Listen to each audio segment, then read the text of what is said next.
The mission was collapsing. 26 Navy SEALs were pinned down in Kinner Valley, eastern Afghanistan, surrounded by over 230 insurgents closing in from every ridge. Radio jammed, no air support, no extraction window. And yet in the chaos, one voice quietly broke the silence. I have visual.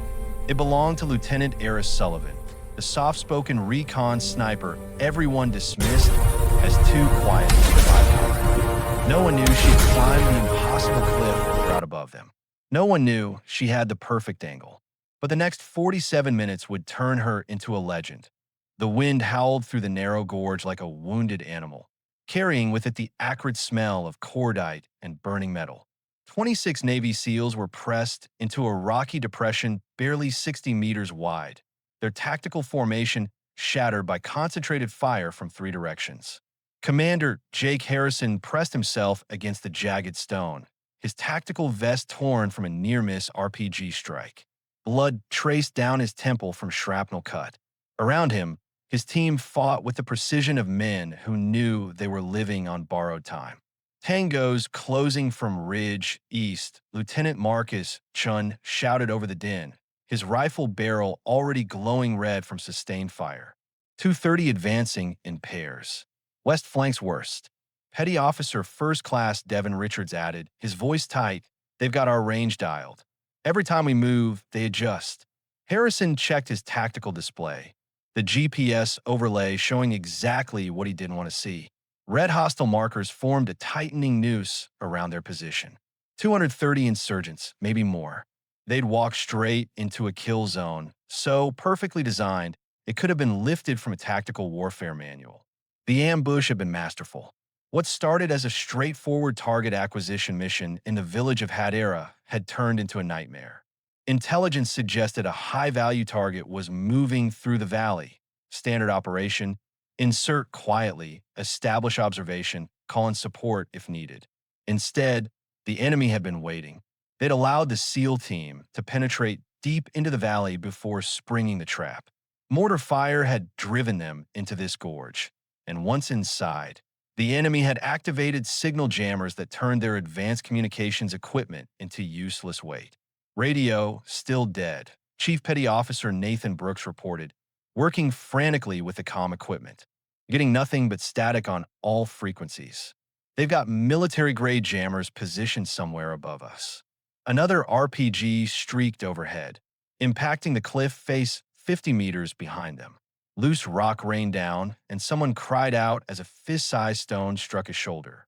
Harrison did the math he'd been avoiding. Ammunition expenditure rate versus remaining supply.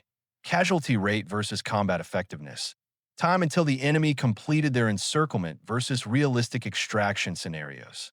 Every calculation ended the same way. Commander, Sergeant First Class Tyler Morrison said quietly, appearing at Harrison's shoulder. The senior enlisted man's face was grim. The men know. Harrison nodded slowly. Morrison was right. These were SEALs, among the most elite warriors on the planet. They could read a tactical situation as clearly as he could. They knew they weren't getting out of this gorge alive. 30 minutes, Harrison said, his voice barely audible over the gunfire, maybe less. Once they complete the encirclement, they'll pour fire from all sides simultaneously. We won't be able to return effective fire. Petty Officer Second Class Ryan Foster slumped against the rock wall nearby, applying pressure to a leg wound that was bleeding through his tactical pants. His face had gone pale, lips pressed thin against the pain. Medical specialist Angela Torres worked on him with steady hands despite the chaos, but her eyes met Harrison's briefly. The look said everything. Foster needed a medevac. He needed it an hour ago. The wound wasn't immediately fatal, but without proper treatment soon, he'd go into shock. And he wasn't the only one. 3 other SEALs were carrying injuries ranging from serious to critical. Fighting men with multiple injuries, low on ammunition, trapped in a kill zone. Harrison looked at the faces of his team, men he'd trained with, men he'd led through a dozen successful operations, men who deserved better than dying in this godforsaken gorge because their commander had led them into a perfectly laid trap. "Sir," Chin called out, "they're moving up the south draw. Looks like a flanking element. maybe 20 combatants. Harrison raised his rifle and began acquiring targets. Around him, the SEALs adjusted their defensive positions with the fluid efficiency of countless training hours. They would make the enemy pay for every meter of ground. They would fight until the last magazine ran dry. But they all knew how this ended. The wind shifted, carrying smoke down into the gorge, stinging eyes and scratching throats. In the distance, barely audible over the gunfire, Harrison heard the distinctive thump of more mortar rounds being launched. This was it. This was how it ended 800 meters away and 400 meters above the killing zone. Lieutenant Ariel Sullivan moved through the darkness like smoke through trees. She'd grown up in Sitka, Alaska, where winter lasted 8 months and silence was a survival skill. Her grandfather, William Sullivan, had been a wilderness guide who taught her that the forest revealed its secrets only to those patient enough to listen. Don't let them hear your footsteps, little one, he told her on countless hunts through the snow-laden spruce forests. The best hunter is the one the prey never knows exists. Those lessons had carried her through 10 years in the military, through ranger school, through specialized sniper training, through deployment after deployment. But they'd never quite been enough to earn her respect from the men she served alongside. Too small, too quiet, too forgettable to T 5'6" and 128 pounds. Arya didn't fit the physical profile most people associated with military snipers. She didn't have the loud confidence, the swagger, the presence that seemed to come naturally to so many operators. In briefing rooms, officers looked past her. In training exercises, she was often the last one picked for teams. The nickname had started during her first deployment. "Ghost Girl," said with a smirk by Lieutenant Sam Patterson, who thought himself clever. "You're so quiet, Sullivan. I forget you're even here." The name stuck. What was meant as mockery became her identity. The woman no one remembered, the sniper no one trusted with critical shots. She'd been assigned to reconnaissance and observation. Important work, but not the primary sniper role she'd trained for. While male snipers with half her qualification scores were given priority positions, Arya watched from a distance through spotting scopes, calling corrections for others to execute. But what her detractors didn't know, what they'd never bothered to observe, was that Arya Sullivan possessed a rare combination of skills that made her uniquely dangerous.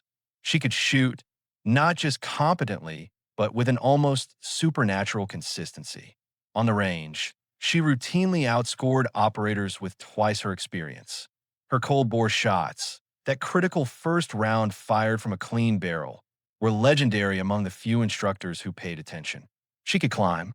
Those years in Alaska, following her grandfather up frozen waterfalls and ice-sheathed cliff faces, had given her mountaineering skills that surpassed most tactical operators. She understood rock, understood ice, understood how to find purchase where others saw only impossibility. And she could read terrain.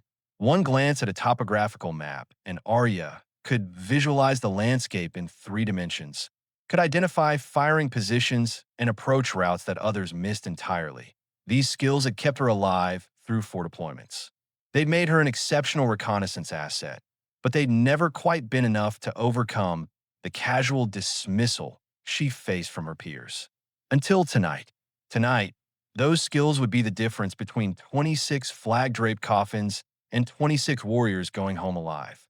The mission brief had seemed straightforward 3 days ago at Forward Operating Base Chapman. "We got solid intelligence on Khaled Marwan," Major Bradley Thompson had explained, pointing at satellite imagery of Hadera village. "He's moving through Khyber province, likely heading for the Pakistani border. This is our window." Marwan was a high-value target, a logistics coordinator responsible for moving weapons and fighters across the Afghanistan-Pakistan border.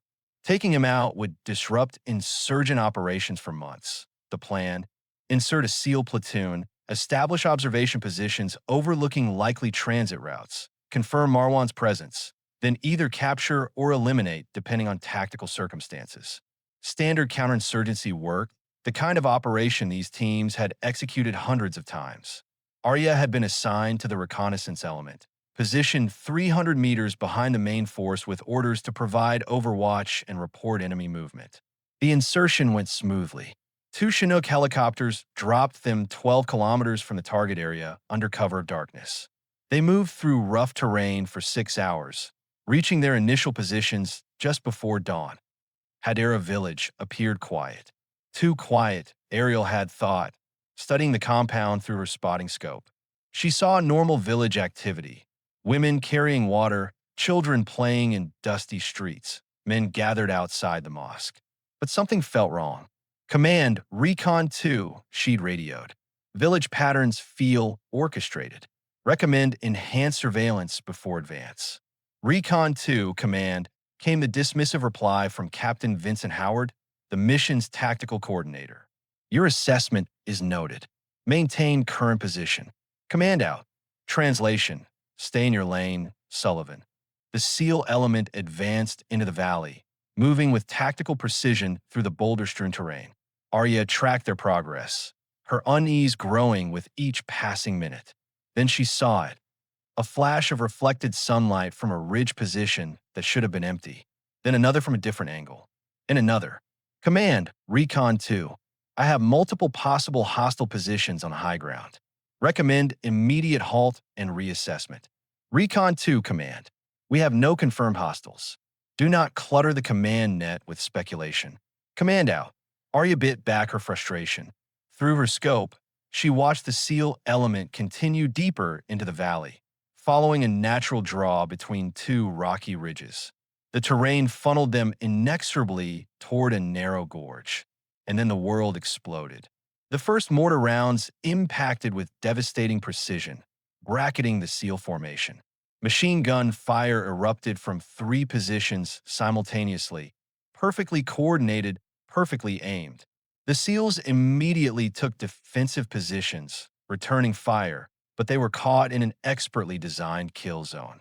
More mortar fire forced them back, driving them deeper into the gorge. Arya saw the tactical genius of it, even as horror gripped her chest. The enemy wasn't trying to kill them immediately. They were hurting them, forcing them into an ever tighter space where weight of numbers would eventually overwhelm even the most skilled operators. All units, Command. We are in contact. Heavy fire from multiple positions. Harrison's voice came through the radio, tight with controlled urgency. Requesting immediate. The transmission cut off mid-sentence. Arya's radio filled with static and then went completely dead. Signal jammers.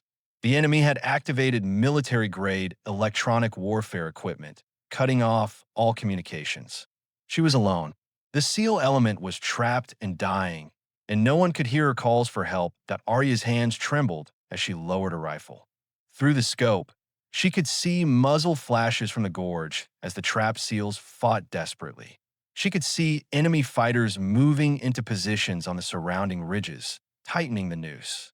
She pulled out her tactical map, spreading it across the rocks in front of her. Her finger traced the contour lines, following the terrain features. The gorge was a death trap, steep walls on 3 sides, only one exit, and the enemy controlled every approach. But there, her finger stopped on a thin line of cliffs designated Cliff Formation 17B. Impossibly steep, rated as non-traversable on the military terrain analysis. Except Arya had climbed worse in Alaska. Her eyes traced the route upward. If she could reach the top of 17B, she would have clear sight lines into the entire kill zone.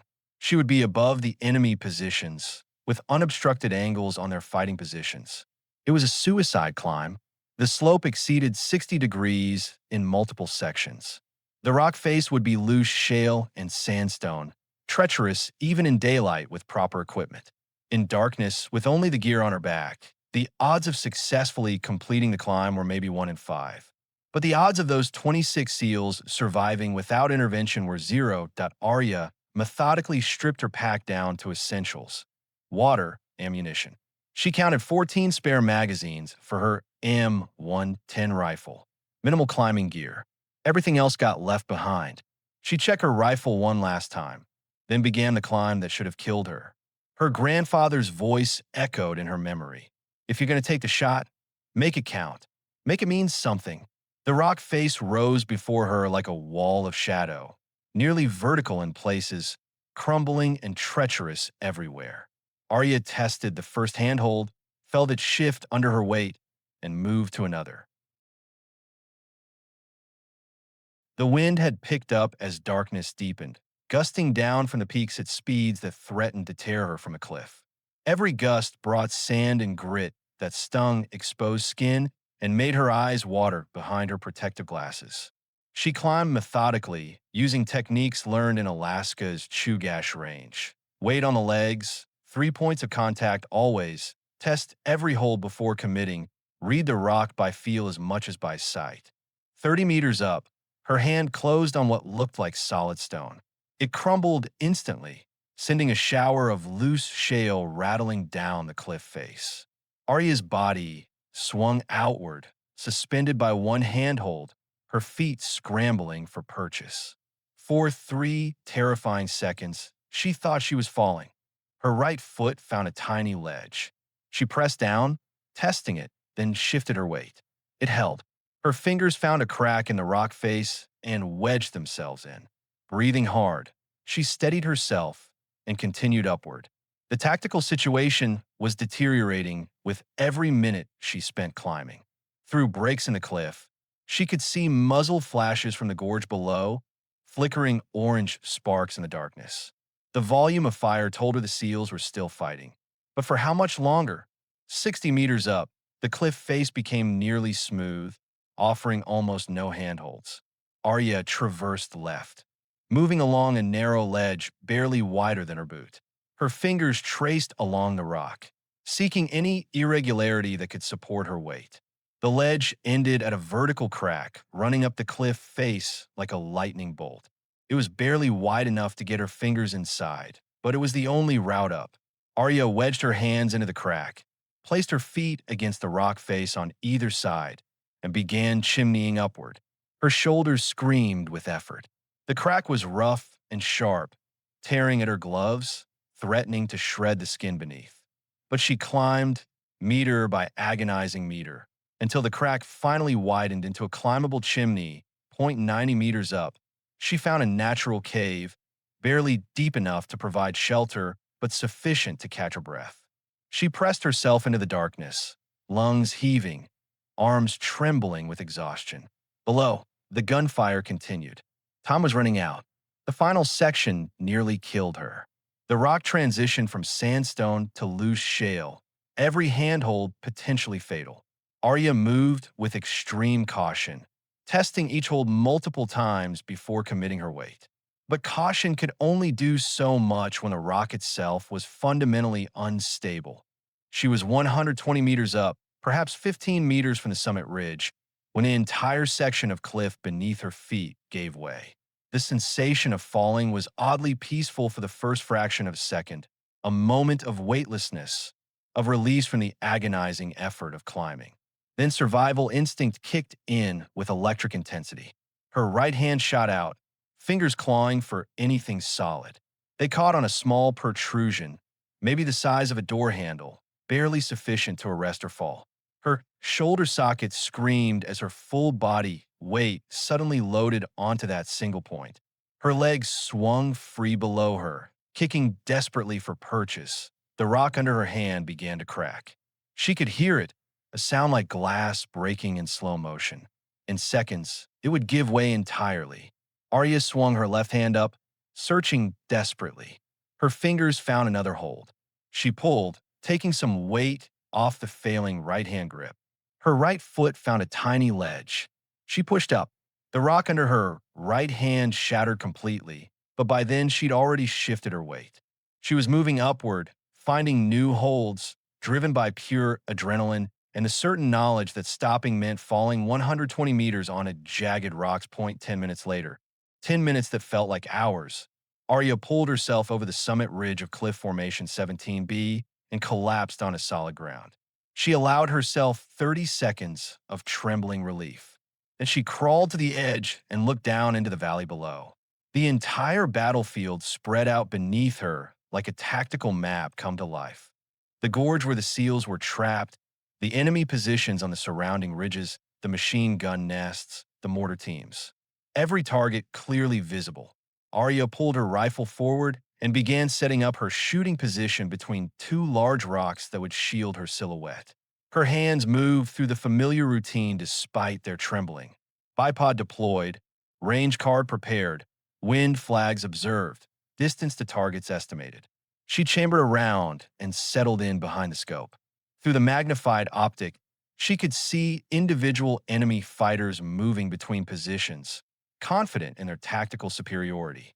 They had no idea death was watching from above that Arya's finger touched the trigger lightly, feeling the familiar resistance. She took a slow breath, released half of it, and began identifying her targets in order of priority. The next 47 minutes would determine whether she was remembered as a hero or forgotten as a name on a casualty report. She whispered to herself, almost too quietly to hear over the wind, "Make it count." Target 1 materialized in her scope with crystalline clarity. An enemy sniper positioned on the eastern ridge, systematically firing into the trapped SEAL position. He was good, disciplined, taking careful shots, making each round count. He'd probably already wounded or killed multiple SEALs. Arya calculated the geometry. Range 847 meters, wind gusting from the northwest at approximately 15 kilometers per hour, but swirling unpredictably in the valley below. Temperature cooling as night deepened, affecting bullet trajectory. Target elevated roughly 40 meters above her position, requiring a negative elevation adjustment. Her grandfather's voice. The first shot is the most important. It tells everyone where you are and what you can do. She controlled her breathing, waiting for the space between heartbeats. The crosshairs settled on the enemy sniper, center mass. She pressed the trigger. The M110 bucked against her shoulder. The suppressor reduced the muzzle signature but couldn't eliminate it entirely. Through the scope, she saw the enemy sniper jerk backward and collapse behind the rocks. One down. Before anyone could react, Arya traversed her rifle left, acquiring target 2, a man in tactical gear gesturing commands to a squad of fighters. Squad leader, possibly platoon commander. He stood partially exposed, confident that he was outside effective range of the trapped SEALs. Range 921 meters. Wind had shifted slightly. She adjusted her hold, pressed the trigger. The commander dropped like a puppet with cut strings. 2 down. Now the enemy knew something had changed. She could see fighters scrambling, looking around wildly, trying to determine where the shots had come from. The angle was wrong for fire from the gorge, but there was nothing above them. The cliffs were unclimbable, except they weren't. Arya shifted position slightly, moving 3 meters to her left to change her firing angle. The rocks that sheltered her also created multiple shooting ports. She could fire from several positions without significantly altering her silhouette. Target 3. Machine gun crew on the western ridge, pouring sustained fire into the SEAL position. 2 men operating the weapon, 1 feeding ammunition. The gunner was partially concealed behind sandbags, but his upper torso was visible. Range 793 meters, easier shot, no elevation complications. Arya placed the crosshairs and fired. The gunner slumped forward. The ammunition handler grabbed for the weapon, trying to maintain fire. Arya chambered another round and fired again. The handler collapsed across the machine gun. 4 down. The tactical situation was shifting. In the gorge below, she could see the SEALs adjusting their defensive posture, recognizing that pressure from one direction had suddenly eased. They were using the momentary respite to redistribute ammunition and reposition wounded. But the enemy was numerous and well-trained. Initial confusion was giving way to tactical adaptation. She saw fighters moving to covered positions, exposing themselves less. She heard shouted commands echoing across the valley. They were looking for her. Arya selected her next targets with ruthless efficiency. Not the obvious threats, but the force multipliers. The men carrying radios who were coordinating the assault. The fighters carrying RPGs who could destroy defensive positions with single shots. The experienced operators she could identify by their movement and positioning. Shots 5 through 10 came in rapid succession, each carefully aimed despite the speed. An RPG gunner preparing to fire, a radio operator calling in their position, a squad leader rallying fighters for an assault, another machine gun crew, two spotters trying to locate her position. 10 rounds fired, 10 enemy fighters neutralized, and the tactical balance in the gorge below was beginning to shift. Commander Harrison crouched behind a boulder, changing magazines on his rifle. The pressure from the eastern ridge had inexplicably eased. Machine gun fire that had been keeping his team pinned for the last 20 minutes had suddenly stopped. What the hell is happening? Lieutenant Chun shouted over the diminishing gunfire. Harrison had no answer.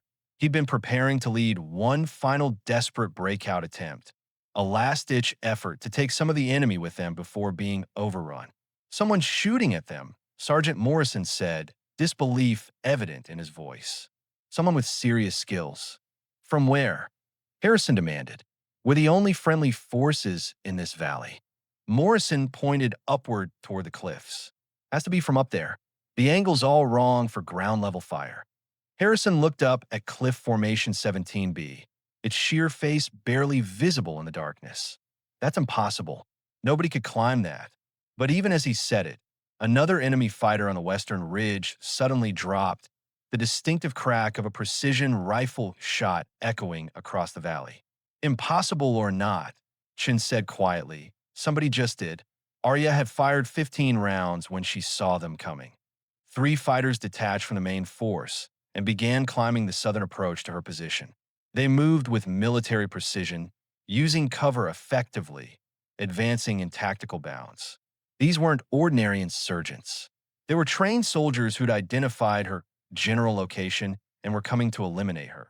She had perhaps 7 minutes before they reach her position, 7 minutes to decide.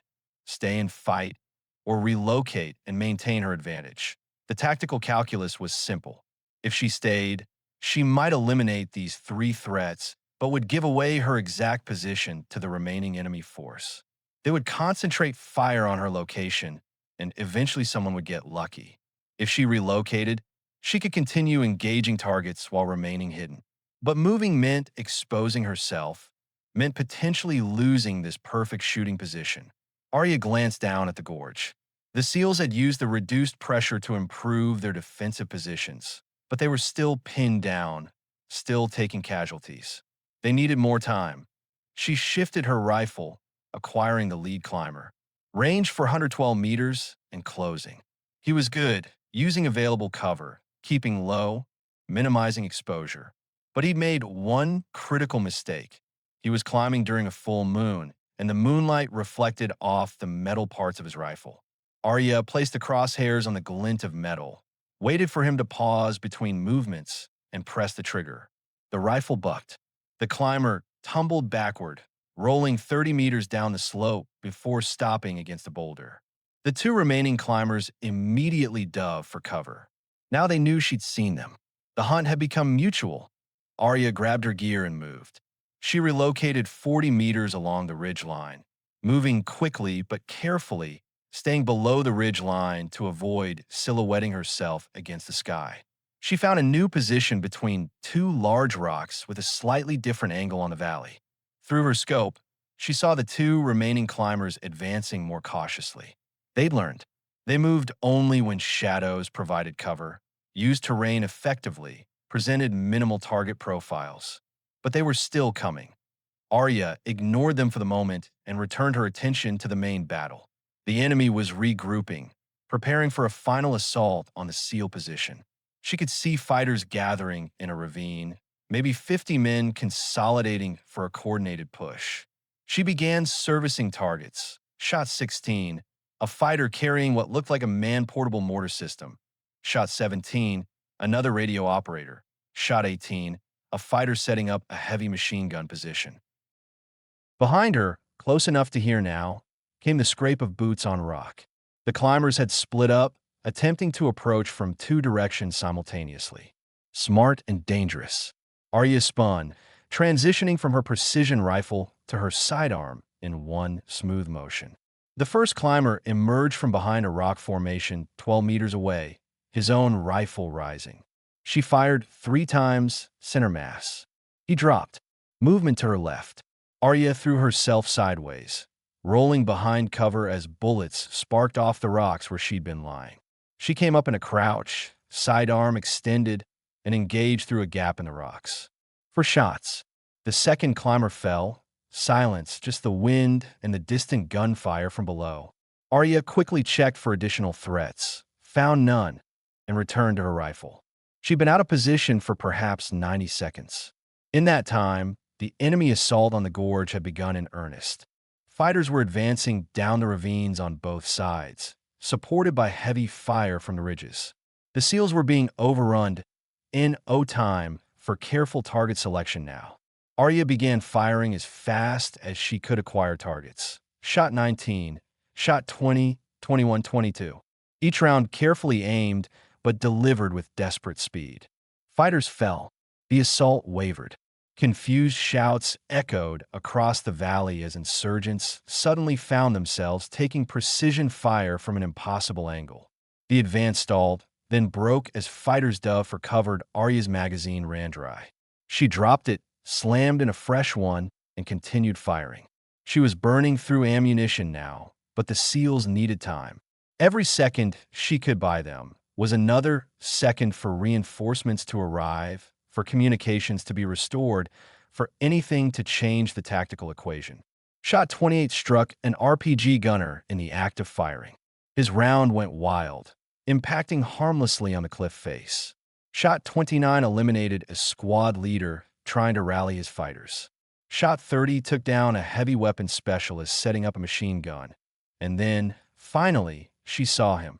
The enemy commander stood on a ridge overlooking the battlefield, surrounded by several bodyguards. He was gesturing emphatically, shouting orders, trying to regain control of the deteriorating tactical situation. Arya estimated the range. 1,470 meters.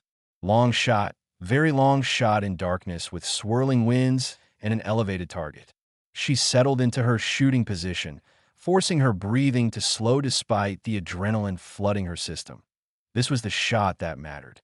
Kill the commander, and the enemy force might break entirely. Miss, and they'd rally for one final overwhelming push. The wind gusted hard from the northwest. She waited for it to ease. Through the scope, she watched the commander's gestures, timing his movements, looking for a pattern. He was animated, emphatic, moving constantly, except there, every 15 seconds or so, he paused to listen to reports from his subordinates. During those pauses, he stood relatively still for perhaps 2 seconds. Arya waited, controlled her breathing, felt the wind on her face. The commander gestured sharply, then paused to listen to a fighter reporting. She placed the crosshairs high and right of center mass, compensating for distance, wind, and the downward angle. Her finger took up the trigger slack. The pause in the commander's movement lasted 1 second, 2 seconds. She fired. The bullet's flight time at that range was roughly 1.3 seconds, an eternity in combat. Time enough for the wind to shift, time enough for the target to move, time enough for 1,000 variables to make the difference between a hit and a miss. Through the scope, Ariel saw the commander suddenly jerk backward. He collapsed, his bodyguards scrambling to his position. The shouted commands that had been echoing across the valley abruptly ceased. In the sudden relative quiet, the sound of helicopters became audible in the distance. The UH-60 Blackhawk helicopters came in low and fast, their door gunners already engaging targets as they approached. But they were still 3 minutes out, 3 minutes that might as well have been 3 hours given the tactical situation. In the gorge, Commander Harrison heard the rotors and felt the first glimmer of hope in over an hour. But hope didn't change the immediate reality. The enemy was disorganized, but still numerous, still surrounding their position, and still capable of preventing extraction if they regrouped. Prepare for mobile defense, Harrison ordered. When those birds get here, we need to reach them. Fighting withdrawal to the extraction point. Wounded move first, everyone else provides cover. The mystery sniper was still firing. Harrison could hear the distant cracks of precision shots, could see enemy fighters falling or taking cover. Whoever was up, there was giving them chance. Ghost Actual, this is Reaper 6-1. Inbound your position. A voice suddenly crackled through the static on Harrison's radio. The jamming was breaking down as enemy positions were eliminated. ETA 2 minutes. Be advised, we have fast movers on station if you can mark targets.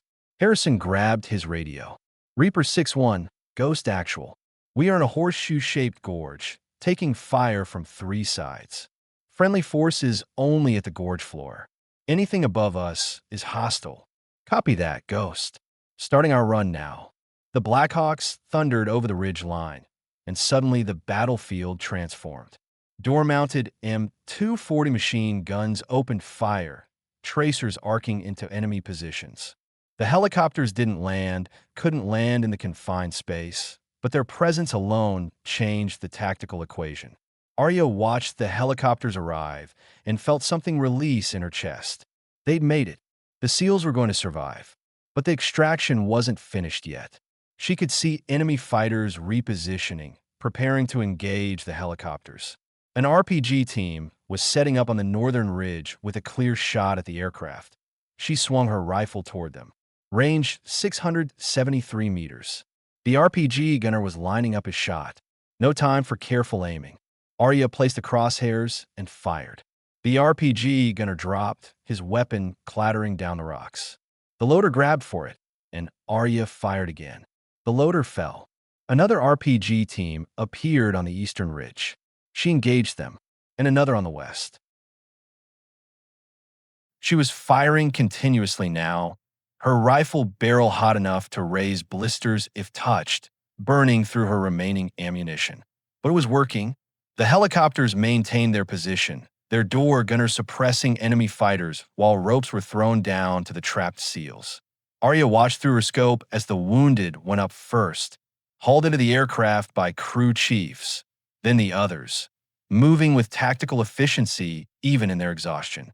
Commander Harrison was the last man up, maintaining security until every one of his team was aboard. The helicopters banked hard, gaining altitude, their door gunners still firing as they climbed above effective range of ground fire. They were clear. They'd survived. Arya lowered her rifle and closed her eyes, breathing deeply for the first time in nearly an hour. Her hand was shaking with exhaustion and adrenaline crash.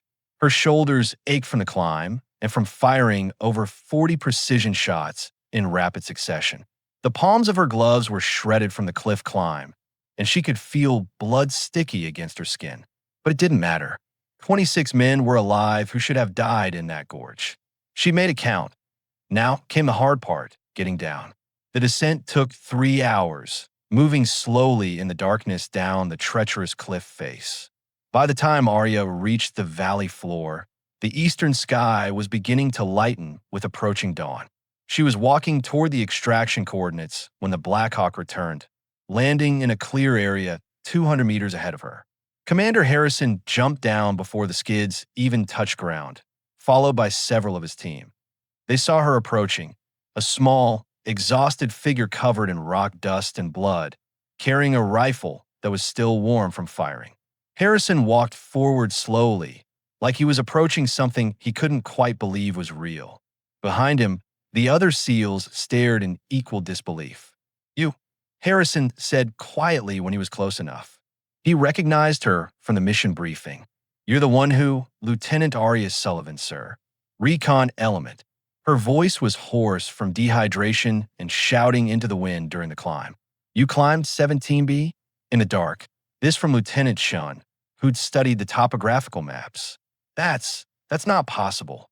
"Grew up climbing in Alaska, sir." Arya swayed slightly, exhaustion finally overwhelming her. "Had to do something. You were all going to die." Morrison stepped forward, his expression complex, all mixed with something like shame. He was one of the operators who'd used the nickname Ghost Girl with casual dismissal. "How many?" Harrison asked quietly. "Sir, how many enemy did you neutralize?" Arya thought back, counting in her head. 43 confirmed, sir. Maybe more that I couldn't verify." Stunned silence. 43 enemy fighters eliminated by one sniper, in darkness, from an impossible position, in less than an hour. "We're calling it in," Harrison said. "Every single detail goes in my after-action report. What you did tonight." He stopped, seemed to struggle for words. "There are no words adequate to what you did tonight, Lieutenant." Arya nodded slowly, too exhausted to process the magnitude of what she'd accomplished. Permission to sit down, sir? That climb was rough. Despite everything, the exhaustion, the trauma of combat, the weight of what they'd all just survived, several of the SEALs actually laughed. The tension broke, and suddenly they were surrounding her, helping her to the helicopter, making sure she got water and a place to rest as the Black Hawk lifted off, carrying them back to safety. Harrison looked at the small woman who'd saved his entire team. She was already asleep, slumped against the bulkhead, her shredded gloves still on her hands. Ghost Girl, he murmured to himself. The nickname didn't sound like mockery anymore. It sounded like exactly what she was, a phantom warrior who appeared when needed most and disappeared into legend. The after-action review took place in a secure briefing room at Bagram Airfield 3 days later. Colonel Patricia Warren, commander of Task Force Griffin, sat at the head of the conference table, surrounded by intelligence officers, tactical coordinators, and senior enlisted personnel. Commander Harrison finished his verbal report. The written version ran to 47 pages, but the verbal summary took only 20 minutes. When he finished, the room was silent. "Let me make sure I understand," Colonel Warren said slowly. Lieutenant Sullivan directly disobeyed orders to remain in position, conducted an unauthorized solo movement, climbed a cliff formation rated as non-traversable, and single-handedly engaged a numerically superior enemy force. "Yes, ma'am," Harrison said, "and by doing so, she saved the lives of every member of my team. Without her intervention, none of us would be sitting in this room." Warren turned to the intelligence officer. "Captain Rodriguez, your assessment of the enemy force?" "Based on recovered equipment and surveillance data, ma'am, we're estimating 230 to 250 insurgent fighters involved in the ambush. They've been planning it for weeks. Military-grade communications jammers, pre-positioned ammunition caches, coordinated fire plans. It was a sophisticated operation designed to annihilate a SEAL team and create a propaganda victory. And Lieutenant Sullivan's impact on that force. 43 confirmed enemy casualties directly attributable to her engagement, ma'am. But the tactical impact went far beyond simple body count. She eliminated their sniper, multiple squad leaders, their communications coordinator, and ultimately their overall commander.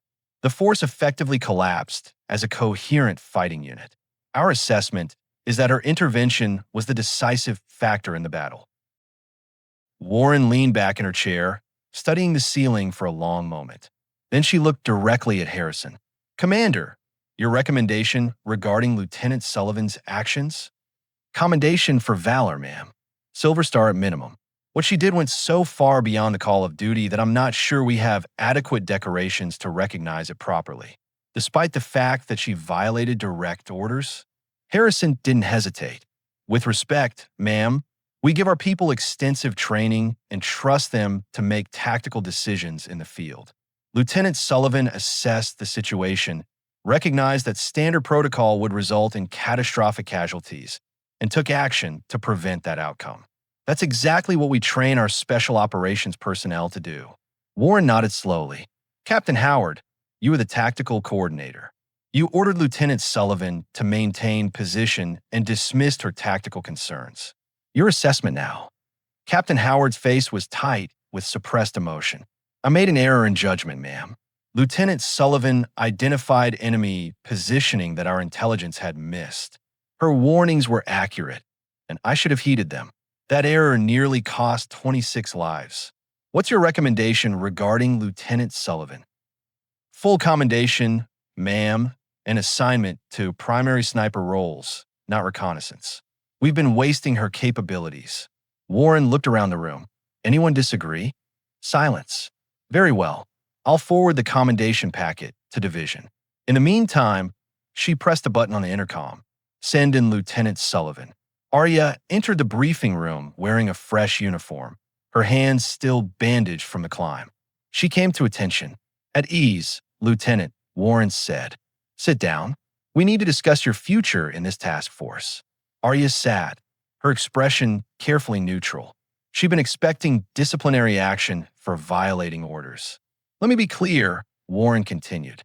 "What you did was tactically brilliant, personally courageous, and completely unauthorized. By every regulation in the book, I should be writing you up for disciplinary action. Yes, ma'am.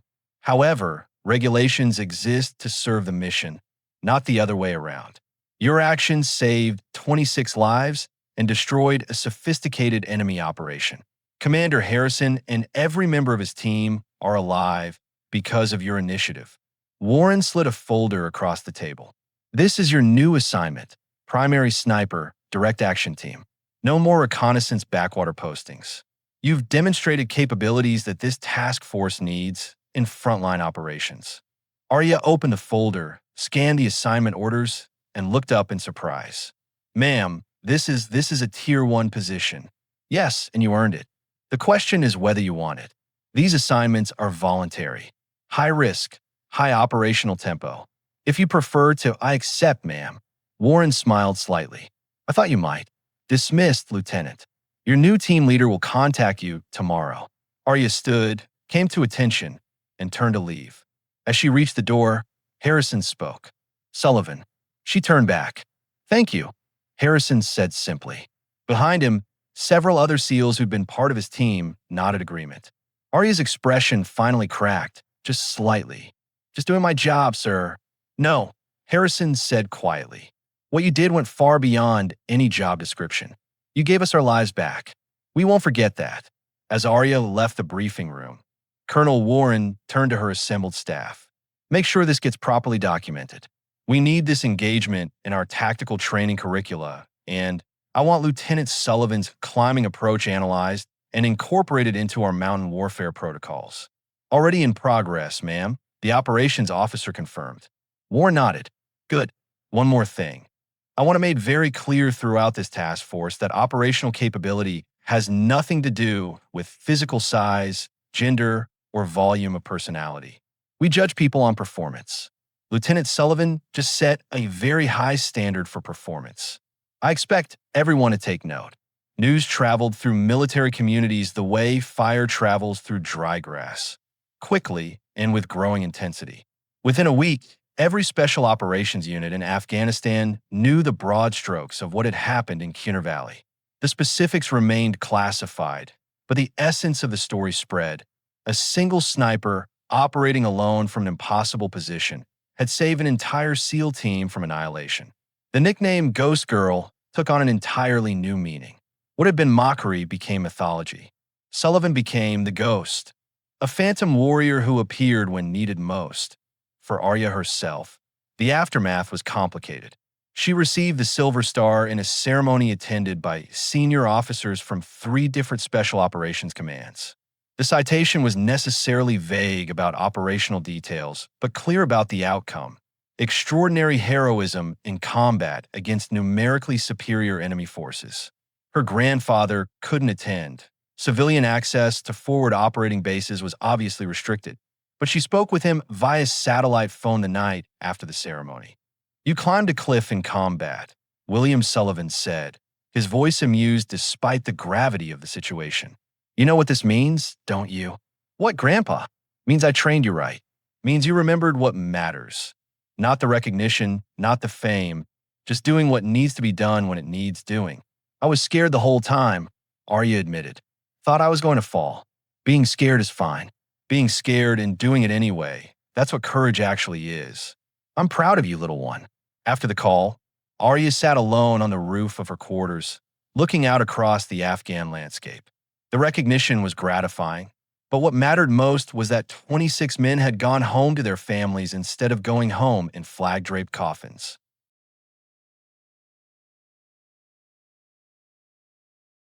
Her new assignment put her on a direct action team, conducting high-risk missions across eastern Afghanistan. The operators she now worked alongside treated her with respect that had been absent in her previous assignments. They'd read the after-action reports. They knew what she could do. The first mission with her new team was a raid on a compound believed to house a weapons cache. Arya was positioned on overwatch, providing security for the assault element. As the team prepared to breach, the team leader's voice came through her earpiece. Ghost, you have eyes on? Affirm, Arya replied, scanning sectors through her scope. All clear on approach vectors. Copy. Execute on your mark.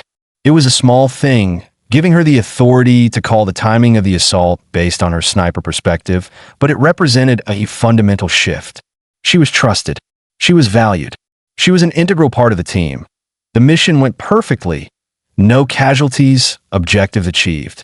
And afterward, as the team gathered for debrief, the team leader, a grizzled Master Chief named Derek Nash, pulled Arya aside. Good work tonight, Ghost. Your call-outs on enemy positions were spot on. Thank you, Master Chief. I read your file. Keener Valley. That was some John Wayne stuff. He paused. But here's the thing. I don't care about legend or reputation. I care about whether my people can do the job. You proved you can. Now prove you can do it consistently. That's what makes the difference between a lucky shot and a true operator. Arya nodded. Understood, Master Chief. Good. You're on the rotation for the next 3 operations. Get some rest. Over the following months, Arya deployed on 17 combat operations. Not all were dramatic. Most were methodical, professional military work, establishing overwatch positions, providing security, occasionally engaging enemy forces at long range. But word spread. Other units requested her by name for operations requiring precision sniper support. Her reputation wasn't built on a single dramatic action anymore. It was built on consistent professional excellence. The teenager who'd been dismissed as too quiet and too small had become one of the most respected snipers in the theater. 14 months after Keener Valley, Arya found herself back at Forward Operating Base Chapman for a brief reset between deployments. She was sitting in the chow hall, eating alone as was her preference, when Commander Harrison sat down across from her. He was scheduled to rotate home in a week. Mind if I join you, Lieutenant? Of course not, sir. They ate in comfortable silence for a few minutes. Then Harrison spoke. I've been meaning to ask you something. What were you thinking that night when you decided to climb? Arya considered the question. Honestly, sir, I was thinking that following orders meant watching 26 people die, and I couldn't do that. Weren't you scared? Terrified. Every meter of that climb, I thought I was going to fall. And during the shooting, I was sure someone would spot me and put a rocket through my position. She smiled slightly. Being scared doesn't really matter, though. What matters is whether you let the fear stop you. Harrison nodded slowly. You know what the hardest part of command is? It's trusting your people to make the right decision when you can't tell them what to do. That night, you made a decision I couldn't have ordered you to make. Hell, I probably would have ordered you not to if I'd known what you were planning. You'd have been right to, sir. It was a terrible plan with awful odds. But it was the only plan that had any chance of working. Harrison pushed his tray aside. I'm putting you in for promotion, captain's bars. You've earned them 10 times over. Sir, I don't need. It's not about what you need. It's about properly recognizing capability and leadership. You're one of the best tactical thinkers I've ever worked with. That should come with appropriate rank and responsibility. After Harrison left, Arya finished her meal and walked outside into the cool evening air. The sun was setting behind the mountains, painting the sky in shades of orange and red. She thought about the journey that had brought her here, the years of being dismissed and underestimated, the training that had sometimes felt pointless, the quiet persistence in the face of casual disrespect. All of it had led to one night in Keener Valley, one night when being underestimated became an advantage, when being too quiet meant moving undetected, when growing up in Alaska made the difference between impossible and merely terrifying. Her radio crackled. Ghost, this is operations. We need you for a briefing, possible mission spinning up. Need your assessment on approach routes. Copy, operations. On my way. Arya started toward the operations center, her boots crunching on the gravel. Above her, the first stars were beginning to appear in the darkening sky. Somewhere back in Alaska, her grandfather was probably sitting on his porch, looking at those same stars, satisfied that the lessons he'd taught his granddaughter had taken root and grown into something remarkable. She thought about the words he'd repeated so often, make it count. She made it count in Keener Valley. The nickname Ghost no longer felt like an insult. It felt like exactly who she was meant to be, a warrior who moved through shadows, who appeared when needed, who did the impossible work that kept others alive. As she entered the operations center, ready for whatever mission came next, Arya Sullivan allowed herself a small smile. Sometimes the quietest voices carried the furthest. Sometimes the smallest warriors cast the longest shadows.